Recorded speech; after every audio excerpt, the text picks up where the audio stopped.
Hello everyone. In previous class under international debt market we are done with the international credit market. So in today's class we are going for the international bond market. What is bond market? The bond market is the financial market where participants buy and sell the debt securities usually in the form of the bonds. There are two types. Primarily it includes the government issued securities and corporate debt securities. And this particular image shows what is the issue cycle or issue procedure or issue steps. So when you buy the bonds, you loan your money.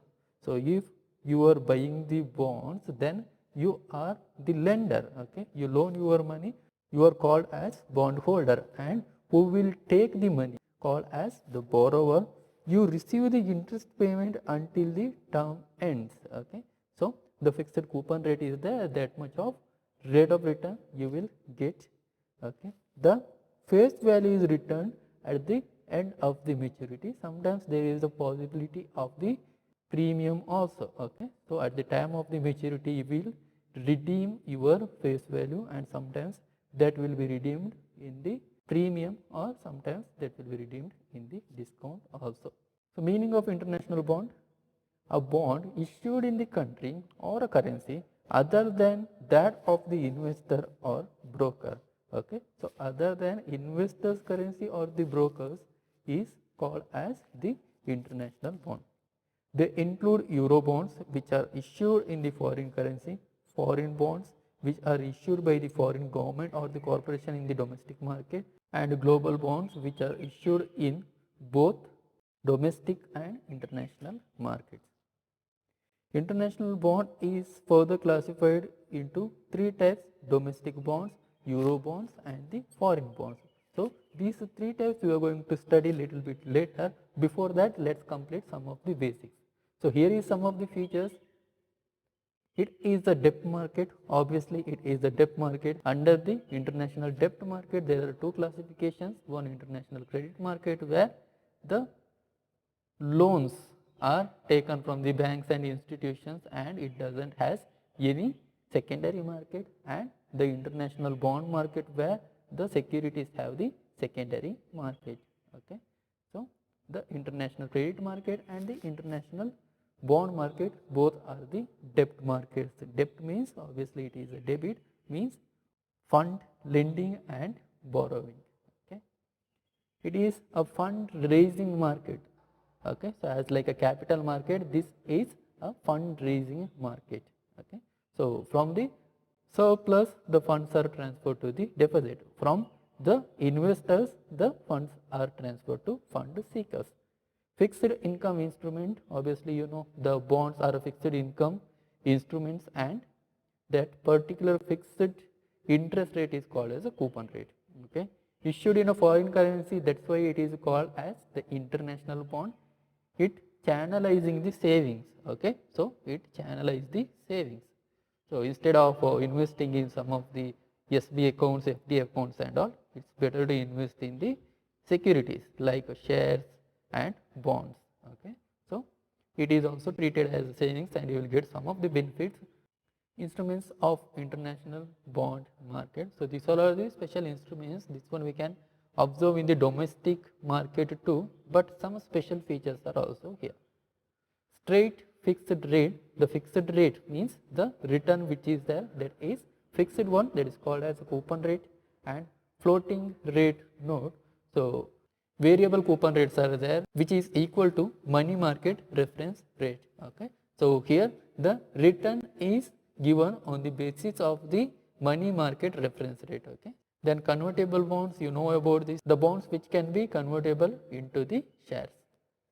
Straight fixed rate with equity warrants. So the bond holder will get the equity warrant. So in this particular case, holder has the right to buy the certain number of the fixed price shares. Okay, so the price of the shares are fixed and he has the right to buy those shares. Okay, then zero coupon bonds. Zero coupon bonds means there is no return at all. And what is the benefit of purchasing these particular coupon bonds? So while you are purchasing, the bonds are sold at the for discount rate. Okay, it is sold at the for discount rate, and the margin what is there, the discount rate or the discount amount what is there, you will get the par value at the end of the maturity. So your discount rate would be your margin or the benefit or the profit. Then dual currency bond. So this is the bond which is issued in the two currencies. Okay, might be in euro and pound, might be in euro, US dollar, might be in the yen and rupees. Like this, the bonds are issued in the dual currency. So this type of the bond is called as dual currency bond. So risk of investing in the bonds, you know, these all things we have already studied, and still you are studying in risk and insurance management. Okay. So inflation risk is there, interest rate risk is there, default risk is there, downgrade risk is there, liquidity risk is there, reinvestment risk is there, rip-off risk is there. Okay. So inflation risk, obviously, you know, when the inflation is increasing, your real rate of return will definitely decrease. And interest rate risk, you know, the adverse relationship between the interest rate and the prices of the bonds, right? Interest rate means it is the rate of the market. Okay. So when the interest rate increases, the bond prices will decrease, since there will be a difference between the real rate of the return. Okay. Let's say our coupon rate is a 10%, and when the market rate is 9%, our real rate of return is 1%. And now the market rate is increased to 12%. In this case, what happens? We will get the negative real rate of return. Okay, our coupon rate will not change. Okay, so this is a fixed security, that's why coupon rate will not change. Our real rate of return will become negative. For this reason, the price of the bonds will decrease. Okay, so that is called as interest rate risk. Then default risk. Suppose if the borrower is not able to repay your money, okay, at the time of the maturity, then it is called as the default one, and the default risk is also there, and downgrade risk is also there. So downgrade risk is related to the companies.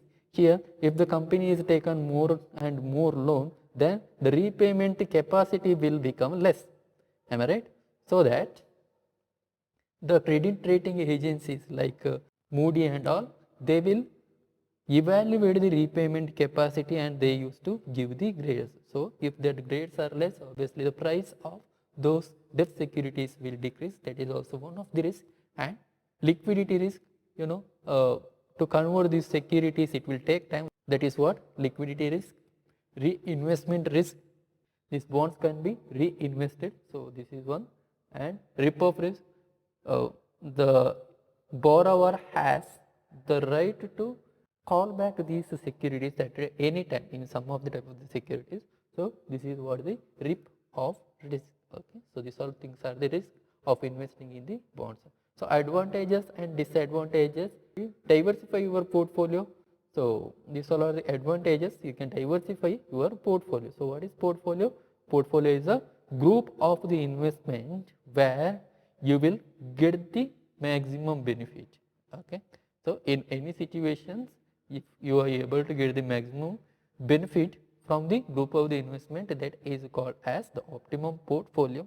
To get that particular benefit, to earn the optimum portfolio, you should diversify your funds systematically or scientifically. So the bond market will help to diversify your funds. International fundraising instrument, you know about this fixed income market, where you will get the income regularly, and investment avenue, short term as well as the long term. So this is one of the investment avenue or the mode of investment. And disadvantages, outperformed by mutual funds. The mutual funds are performed well than these bonds, and fees are there, and risk is also there, and limited selection is there under the bonds. Okay, so as like a shares, you don't have the unlimited selections. Here you have only a limited selections. Okay, characteristics, you can read it down. I'll send this particular PPT. So that's it for today's class. In coming classes, we are going for the domestic market, euro market, and the foreign market.